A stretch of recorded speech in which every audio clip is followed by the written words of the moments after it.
Our NAFSIK will provide welfare information for foreign scholars. One of the examples is today we are sharing our information on uh, uh, pension schemes. We also encourage to make a networking among our foreign scholars teaching in Korea.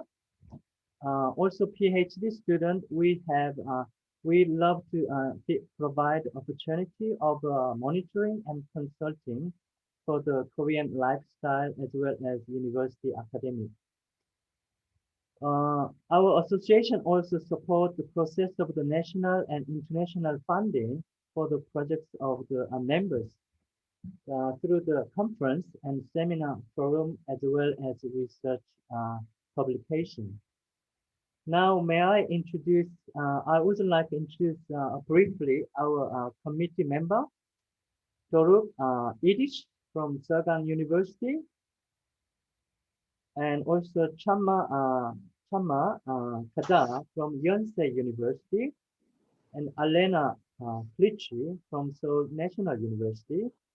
Alena organized this particular pension scheme today as a coordinator, and Heather Woolley from Ewha Women's University. Today we have two national representatives from the National Pension Service and Teachers' Pensions. The order of program will be on the screen. You can see, first of all, we have NPS presentation, 20 minutes, followed by the pension question, pre-seminar question, 10 minutes, and then TP will deliver their message. And then we will have a Q&A time, moderated by the Elena, and then we will finish up today. So it will be until 4:30. So if you set the time 4:30, meantime, make sure your microphone is mute. But during the Q&A time, if you have a question, please use your microphone. Now, may I introduce our first speaker, Sang-Soo Hwang from the National Pension Service. The National Pension Service is one of the major agencies that most of the local and foreigners are registered in Korea for the pension. Mr. Sang-Soo Hwang, thank you.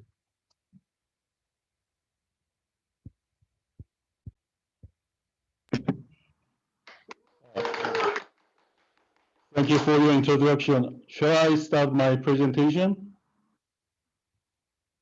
Okay. Hi, my name is Sang-Soo Hwang, and I'm the manager of Center for International Affairs in National Pension Service. I'll be in charge of the national pension presentation for the National Association of Foreign Scholars in Korea. It's great honor. Maybe you can share your. Sorry. Perfect. Thank you. Okay, go on. It's a great honor and a great chance to convey the latest information on the National Pension Scheme to the members of a Foreign Scholars Association. First of all, let me briefly introduce myself. I have experience working in diverse areas such as old age pension, disability pension, lump sum payment, disability registration review, and so on, while working at many regional branches for 9 years. I went through social value creation team last year in the headquarters, and now working in the Center for International Affairs. Today's 20 minutes presentation will be divided into two major sections. In part one, we will browse through the overall state of the national pension system. In part two, we will deal with subscriptions, benefits, and services, including matters related to foreigners.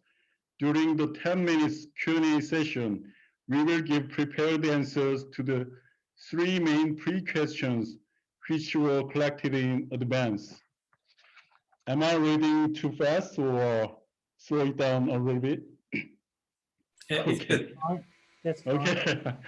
At the end of the seminar, for about 20 minutes, we will do our best to respond to your free questions in cooperation with other staff from different departments who are currently in charge of benefits, eligibility, and social security agreements, respectively. Now let's start the presentation. This is Jung Kim, who was inaugurated as the 70th CEO of the National Pension Service in August 2020. He had been a second vice minister in the Ministry of Strategy and Finance. The new chairman's motto is pension for all the people that make people happy, which means the owner of the national pension is the people, and MPS have to pursue a system that will satisfy all citizens without alienation. The National Pension Service has grown into one of the world's top 3 pension funds in 33 years since the implementation of the system in 1988. It's the third largest fund in the world after Japan and Norway. We are preparing for the upcoming 1,000 trillion Korean won era. The organization has 109 regional branches nationwide, and the headquarters consists of 14 divisions and 1 advocacy for future planning and 3 centers. A total of 7,186 employees are working now. As you may know, the basis of all pension scheme is the coverage. With the implementation of the system in 1988, the number of subscribers gradually expanded. And in 1999, about 11 years later, the National Pension Service opened the pension era of the entire national coverage. Recently, we are trying to keep addressing the matter of blind spots in pension coverage. For the long-term financial stability of the fund, the National Pension Fund is managed by a systematic and professional system. We will explain the detailed status later. Lastly, it is pension payments which forms the final pillar of the system, with the coverage and the fund management. Various monthly national pension benefits are paid exactly on the 25th of every month. Now it's time for part 1. This is the National Pension Service's 34 years of history. In 1988, the national pension system was applied to businesses with more than 10 employees. And in July 1995, the membership was expanded to rural areas. From July 2003 to January 2006, businesses with fewer than 5 employees were gradually covered by the scheme. In January 2011, the National Pension Service transferred the collection of the pension premiums to the National Health Insurance Service to make them collect pension premiums with other social insurance premiums at once. After that, we added welfare programs to our work, such as disability evaluation, supporting projects for the disabled, and the evaluation of working ability of basic living subsidy recipients. We have been implementing the advisory service for the post-retirement age since 2016. In 2017, we moved our headquarters from Seoul to Jeonju in line with a balanced regional development policy. Let's look at the statistics as of the end of December 2020. There are a total of 22.1 million subscribers. 64% of them are workplace-based insured persons.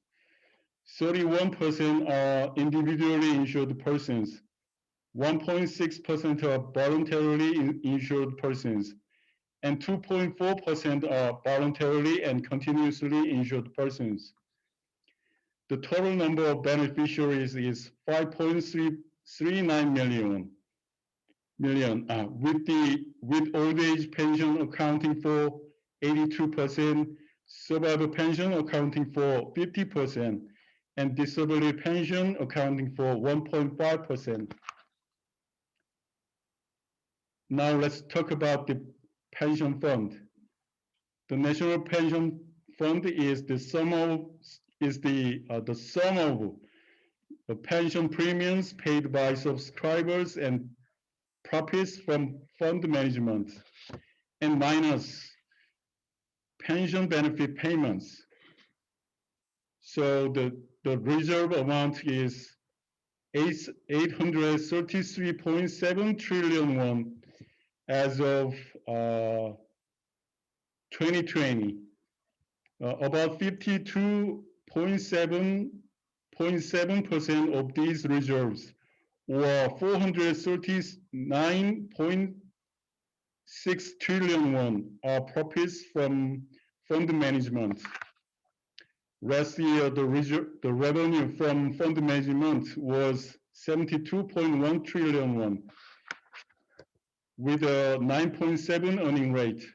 From 1988 to December 2020, the cumulative average earning rate was 6.27 point.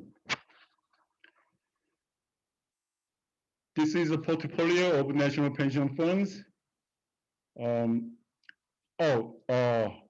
Professor Kim, can I check the time? You have 10 minutes. 10 minutes, okay. This is a portfolio of national pension funds. It consists of various investments such as domestic and foreign bonds and domestic foreign stocks, and alternatives that invest in promising areas such as foreign landmark real estate, natural resources, and so on. When it comes to diversification of investments, we see an increasing proportion of stocks and alternative investments to increase the long-term earning rate. It was a brief explanation about the current state of national pension scheme. Now let's deal with more practical and specific information in part 2. There are 4 types of subscription in national pension scheme: workplace-based insured persons, individually insured persons, voluntarily insured persons, and finally, voluntarily and continuously insured persons. Basically, foreigners between the ages of 18 and 60 living in Korea become members of the national pension scheme. Foreigners engaged in workplaces covered by National Pension Service shall be workplace-based insured persons, and foreigners living in Korea shall be individually insured persons. However, when the foreign national law doesn't apply to the people of the Republic of Korea by the principle of reciprocity between countries, and when there are exclusions of application by treaties or by the social security agreements, there will be an exception to the subscription. How foreigners become eligible for membership by nationality and residence status is detailed on our website. Foreigners who have no income and are under the age of 60, they can be voluntarily insured person who subscribes by their own will. On the other hand, foreigners can be voluntarily and continuously insured persons if they are 60 years old or older and want to subscribe, but they shouldn't have received the lump sum payment, and they should be a current subscriber or a person who had been subscriber before the age of 60. Becoming a voluntarily and continuously insured person means he or she wants to increase their amount of pension benefits or to meet minimum 10 years payment requirement to acquire pensionable rights. Foreigners usually return to their homeland permanently and usually want to receive lump sum fund. But if you want to extend your subscription period and to receive more old age benefit, you can utilize return or payment for postponed contribution system. If you return the lump sum refund that you previously received with a certain amount of interest, the duration of entitlement is restored. If you have not paid premiums for a certain period of time, this is called as payment exclusion due to unemployment or business suspension, or having excluded from the payment due to career disruption. You can apply for payment for postponed contribution system. You can pay premiums for less than 10 years and duration of entitlement will be restored. The availability of payment for postponed contribution varies from individual to individual. So if necessary, you can visit your nearby MPS regional branch for consultation. The old age pension is paid monthly for the lifetime to those whose insured period is 10 years or more when they reach pensionable age. For example, those who were born from 1957 to 1960, the age of 62 is their pensionable age.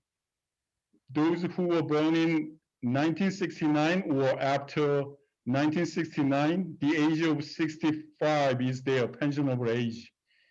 And then let's talk about early old age pension. Members can claim old age pension up to 5 years earlier than the pensionable age.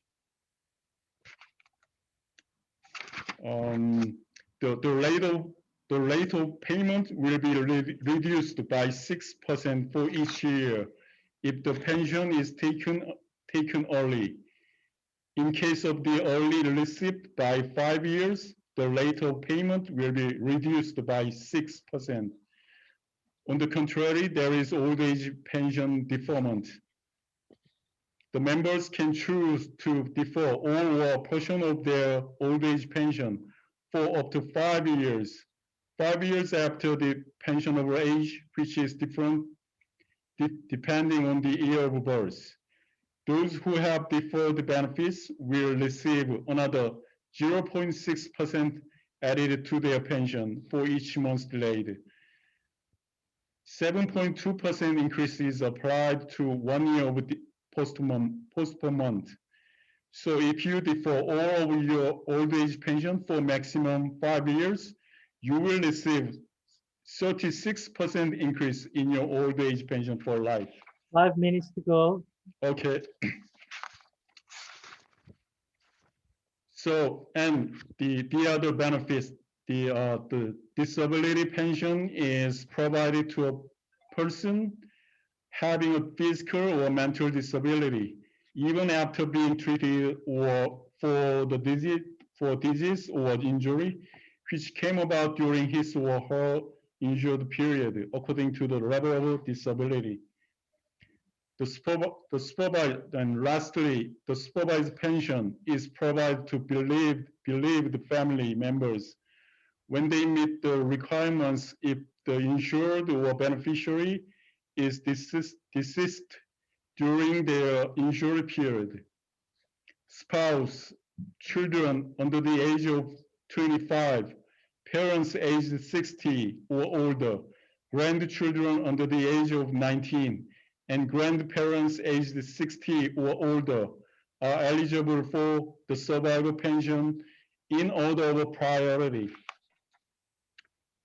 For your information, as of the end of December 2020, the highest monthly old age pension for individual is 2.269 million won per month, and the highest combined monthly benefits of couples is 3.898 819 million won per month. The graph on the right shows the increase in the number of recipients who get 1 million won or more per month. This is the last part of this presentation. Social security agreements are signed with foreign countries to reduce the burden of pension premiums and protect pension entitlements for citizens and also for foreigners. Agreements are currently in force with 36 countries.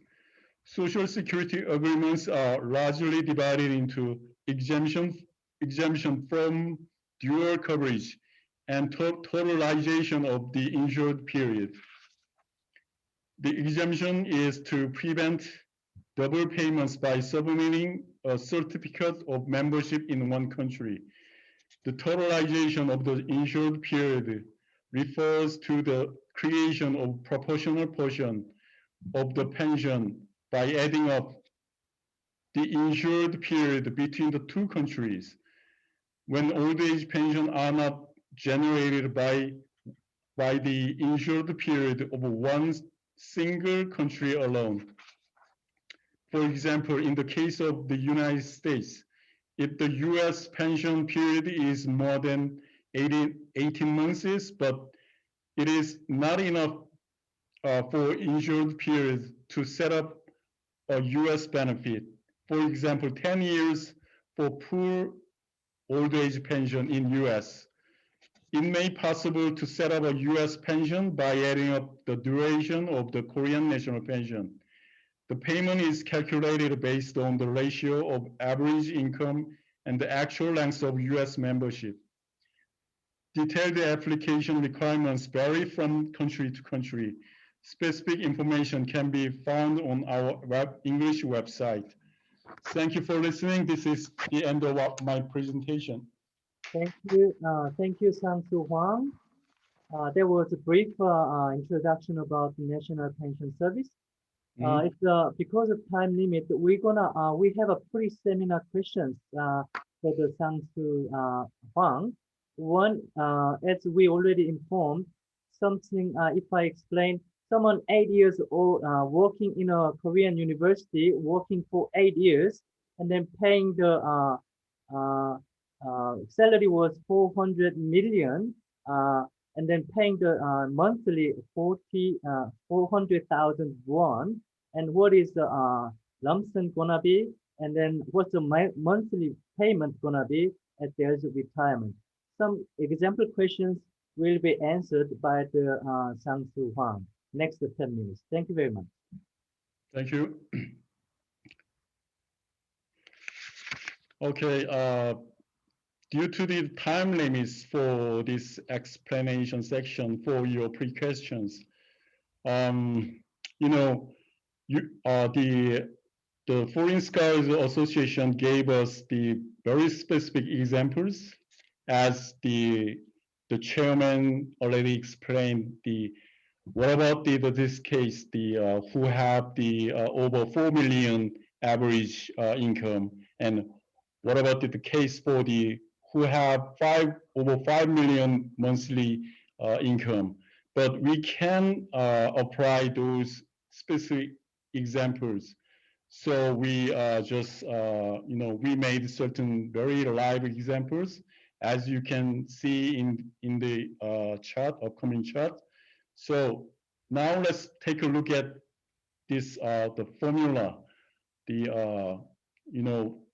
red pointed the figure 2.4 blanket and value A plus 1.7 something, and multiply period 1 divide the period plus, goes like this. This is the basic formula to calculate the basic pension. So I know you are the older intellectuals, so by looking at this formula, so let's go on. The value A means the mean wage of all participants in pension scheme, and the the what is it? The average income of the individual, the mean wage of all participants in the pension scheme in the 3 years immediately before the reaching their pensionable age. This is put succinctly, we can explain the value A as the just mean wage of all insured people. And then the value B, the value B means the individual's average income, which is converted into the present value, in their the payment year. So the value is about the individual income, and value A is about the all insured people's average income. And the next, the period, P is just the total subscription months for specific the insured person. And the P1 to P23 means the specific period.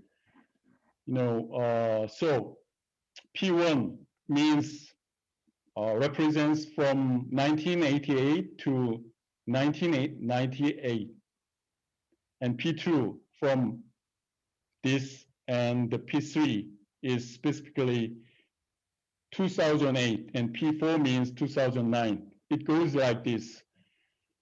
And the small n means the number of subscription months over 20 years. And the most importantly, the proportional constant. This is the most important factor in our formula. So as you can see, P1 and P2, every single period has its own constant, proportional constant. P1 has 2.4, and this means the income replacement 70%. So P2, 1.8, this represents income replacement rate of 60%. It goes down every year. It will decrease by 0.5 per year to reach to 40%. So goes on. So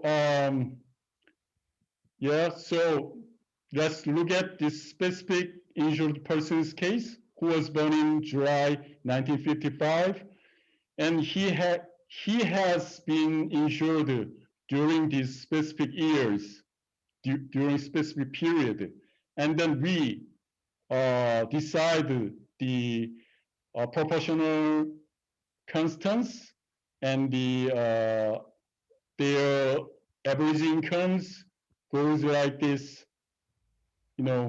as you can see. So goes on. So we just simply we will calculate the value A is just absolutely 2 million something like this, because 2020 year A value is just this value, and then about the B, we have to convert this specific person's each year's average income into the present value. So we have to reevaluate the B values like this by applying specific reevaluation constant. As you can see, 1.52535, something like that. So at the end of the day, goes like that. So anyhow, we calculated, we reached the final B value. That is to 2 million something. So finally, we calculated all the factors that we need to put into the formula. That is that is P and P1, P2, and small n will be 0. So we will put all the factors into the formula like this. And then there is. And then we will multiply the payment rate according to the subscription period of this person. This person insured for 234 months. So To go, 2 minutes. 2 minutes. Okay, so finally the 617,220 Korean won is his old age pension. 자, 봅시다. Just 2 minutes left. So this is the example of how we can calculate the lump sum fund. There we go. You know, this chart shows the every insured month's premium, the paid premium, and the matching interest rates. So it goes down, goes down, goes down, go down, go down, go down, go down. So finally, the summing up the whole premiums plus interest rates is actually the lump sum fund. It goes down. So 내려봐, 더. So the specific months, the 1990 April, he paid two, you know, this premium, and we have to apply the 3 years deposit interest rate for each year, you know, so it goes down. We are running out of time, so we will suggest the formula in a late time. 자, final part. For you guys wanted us from the benefits that you can save. Actually, we don't have any specific special benefits other than the payments, but we are trying to create the certain special benefits or services that you guys can enjoy during the long subscription period. We are now working on that.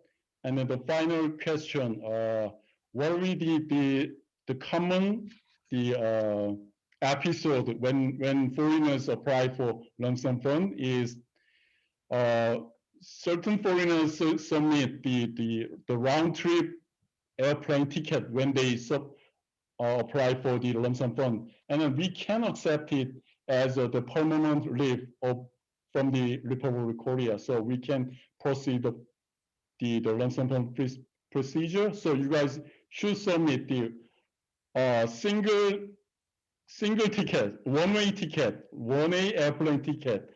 And the final episode is sometimes the foreigners require to transmit their lump sum fund to their bank account when they are applying for Incheon Airport lump sum fund payments. We should pay in cash when you guys apply for Incheon Airport lump sum payment. Yeah, that's it. Thank you very much, Sang-Soo Hwang. Let's join with me. Just give a thanks for the Sang-Soo Hwang. Sorry about the limited time. I'm sure we will have more time to come.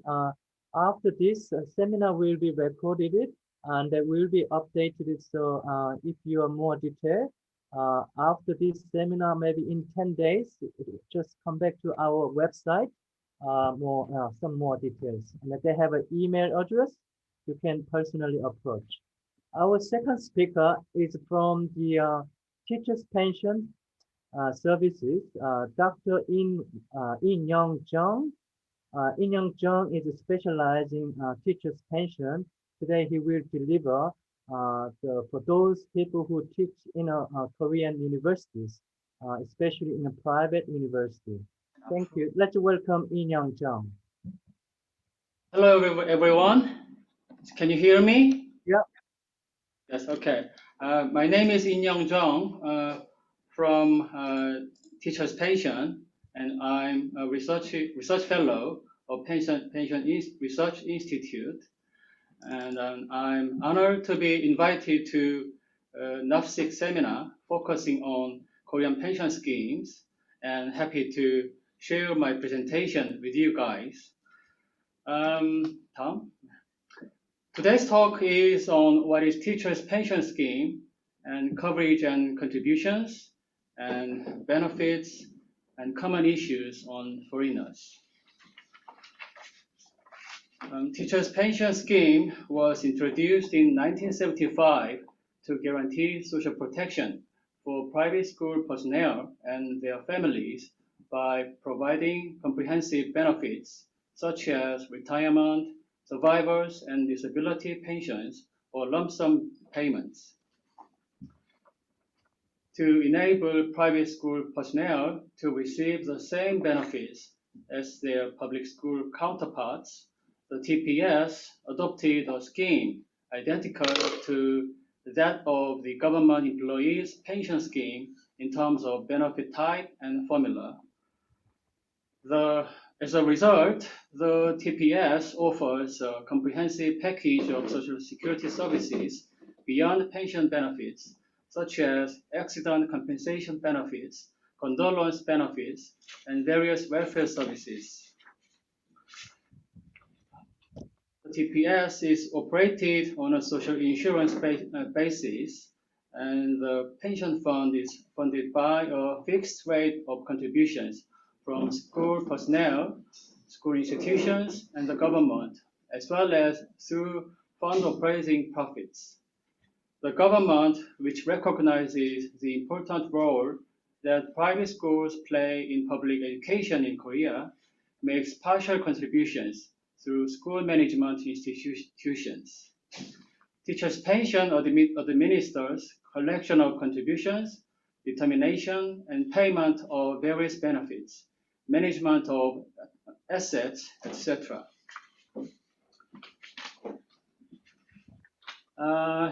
With regard to coverage, as of the end of 2020, the number of insured persons of the TPS was 327,000, with 90,989 pensioners.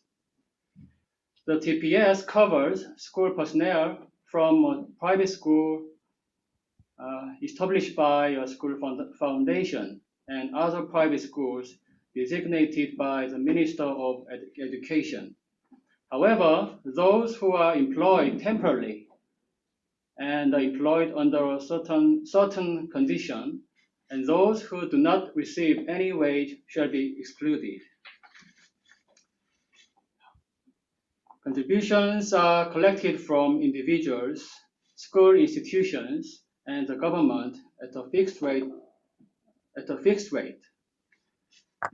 For teachers, like many of you, individual sharing rate is 9%, and corporate sharing rate is 5.294%, and government sharing rate is 3.306%. So the total contribution rate is 18%. And in the case of accident compensation, the total individual sharing rates times 454 divided by 10,000 is contributed from school institution.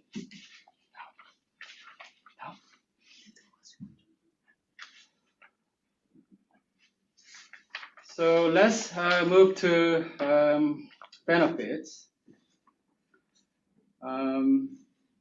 There are three main benefits: pension benefits and accident compensation benefits and retirement allowance. And the pension benefits include retirement benefits, survivors benefits, and disability benefits for reasons other than duties. And there are 6 types of accident compensation benefits: medical care, rehabilitation, nursing, disability benefits, and accident benefits for survivors, and relief benefits. And the final one is retirement allowance.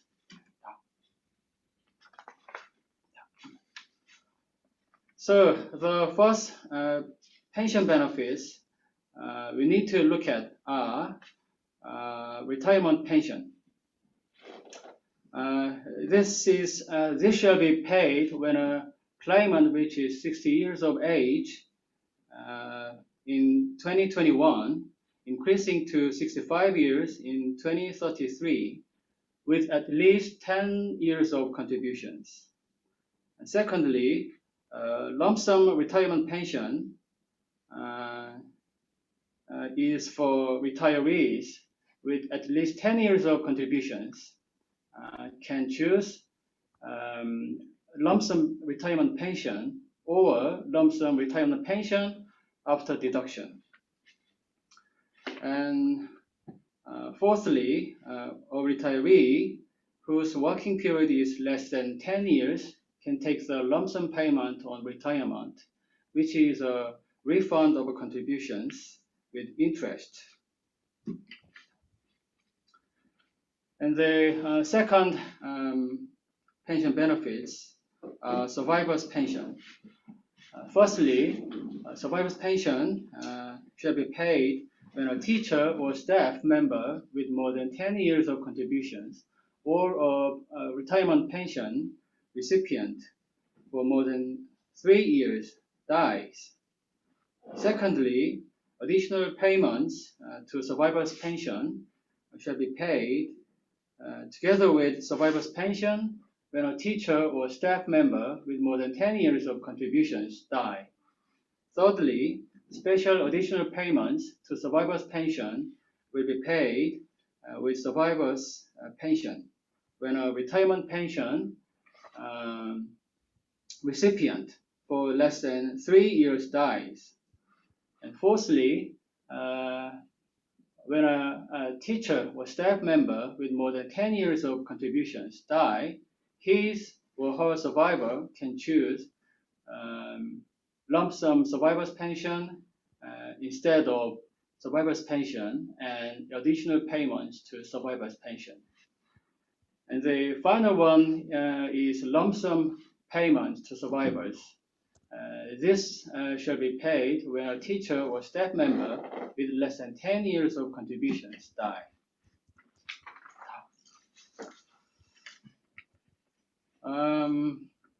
The third pension benefits are disability benefits for reasons other than duties. When a teacher or staff member retires from work because he or she becomes disabled due to a disease or injury for reasons other than duties, or becomes disabled due to a disease or injury after he or she retires from work, disability pension for reasons other than duties, or lump sum payment shall be paid according to the disability grades from 1 to 14. Let's have a look at accident compensation benefits. When a teacher or staff member obtains medical care due to an injury or disease in the line of duty, medical care benefits shall be paid after deliberation by the Benefit Deliberative Committee. And nursing benefits shall be paid to a person who actually receives nursing care because he or she is in need of medically constant or frequent nursing care from among persons who have completed medical care related to the performance of official duties. And there are two kinds of rehabilitation benefits. Rehabilitation exercise costs shall be paid where rehabilitation exercise is done by a teacher or staff, in whose case there is a medical opinion that he or she is expected to live with a disability. And psychological counseling costs shall be paid where a teacher or staff who is receiving medical care related to the performance of official duties undergoes psychological counseling to receive psychological treatment due to accident in the line of duty. And with regard to disability benefits, or disability pension or a lump sum payment for disability shall be paid to a retiree who has partially or totally lost any part of his or her body, or has suffered physical injury or mental illness while on duty, based on the disability grades from 1 to 14. The amount of a lump sum payment for disability is equivalent to the disability pension for 5 years. And there are 3 types of accident benefits for survivors.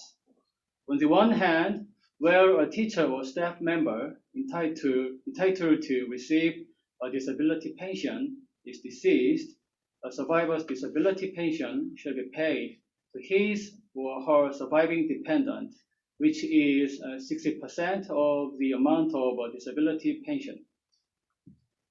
On the other hand, where a teacher or staff member who died in the line of duty, his or her survivor can choose between survivor's pension for a teacher or staff member who died in the line of duty, or compensation for teacher or staff members who died in the line of duty, which is 24 times the average amount of standard monthly income of all public officials. And one of your pre-seminar questions is related to this part. Death condolence money is related to your questions. This is when the spouse or parent of the spouse or a child of a teacher or staff member is deceased. Death condolence money shall be paid to the teacher or staff member, which is 65% of the average amount of standard monthly income of all public officials.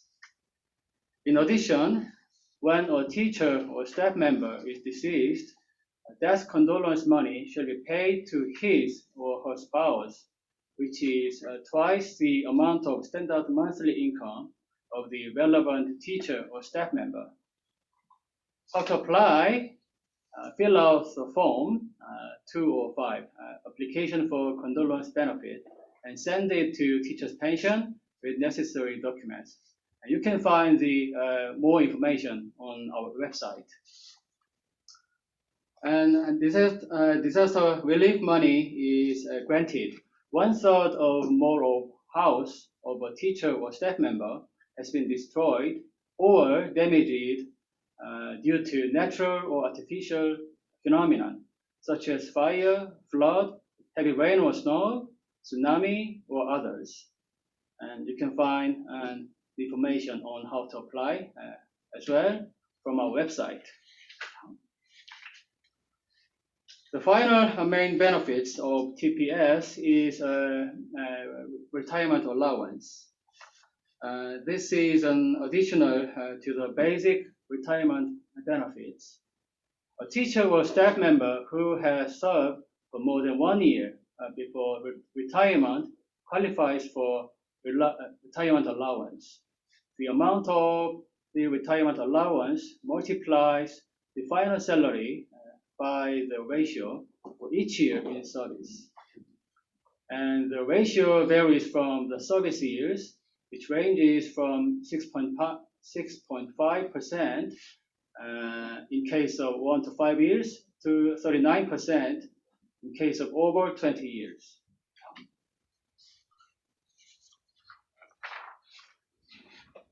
Now, let's move to your seminar questions. Actually, you have asked 3 questions. The first question is about contribution period and amount of contribution and expected amount of lump sum or pension. This is the example we are showing. Thank you. Right? Keep going.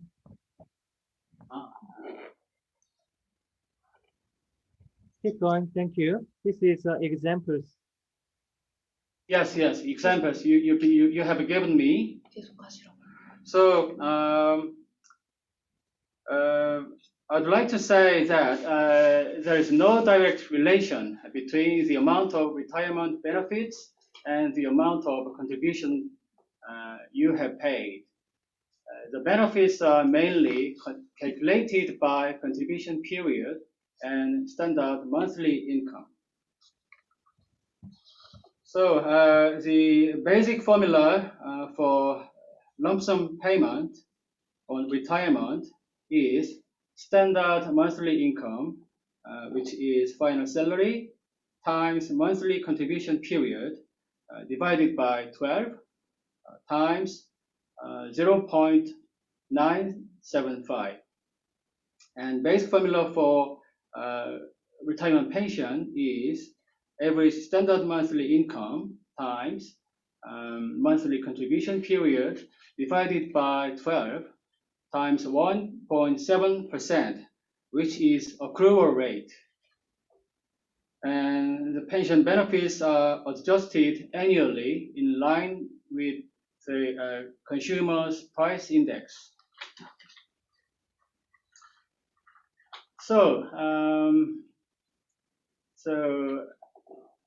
with regard to case 1, a teacher became an active member of TPS in 2013, and his or her average standard monthly income is 5.4 million Korean won.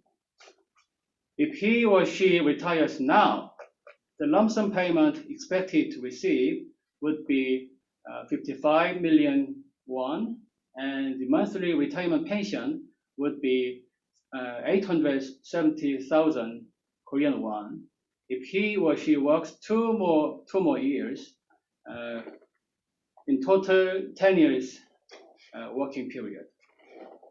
And with regard to case 2, a teacher begins to work in 2021 and works for 10 years, contributing 500,000 Korean won each month.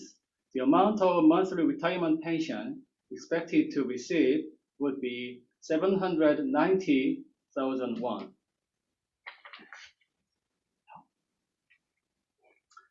And the second question is about other benefits other than pension benefits or survival pension or disability pensions. I just would like to explain the following 4 programs or services. The first one is when the school personnel or their children enter or study in university, you can apply for an interest-free student loan. The TP loans up to the actual tuition fee for domestic universities and up to 10,000 US dollar per year for overseas universities. And second one is about living stability loans. School personnel can be given the loans of up to half of retirement benefits with a maximum of 60 million Korean won, and for pensioners up to 10 million Korean won. And how to apply, you can find the website, teacher's pension website. There's an English application form. And also, teacher's pension provides welfare services with our partners. And you can find the detailed information and contact point from our website. We provide, for example, domestic and overseas hotel or accommodation, and leisure services, and medical or health care services, and funeral service, and free legal counseling, and asset management, etc. And the final question you have given me is about the common issues on foreign nationals. The first question is the teacher's pension scheme is a social insurance scheme rather than savings.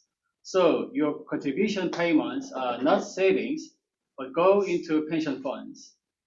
So the amount of your pension is decided by the benefit formula I've explained, which is mainly influenced by contribution period and the standard monthly income. And the second one is benefits can be paid by your own application and within the application deadline.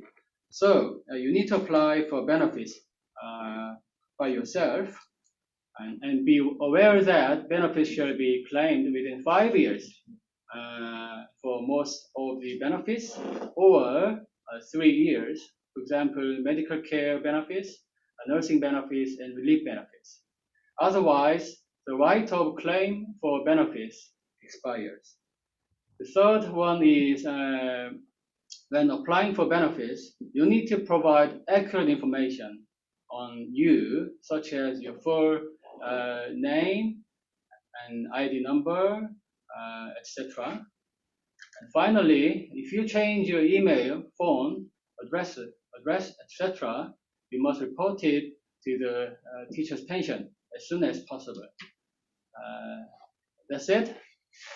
Thank you very much. Thank you very much.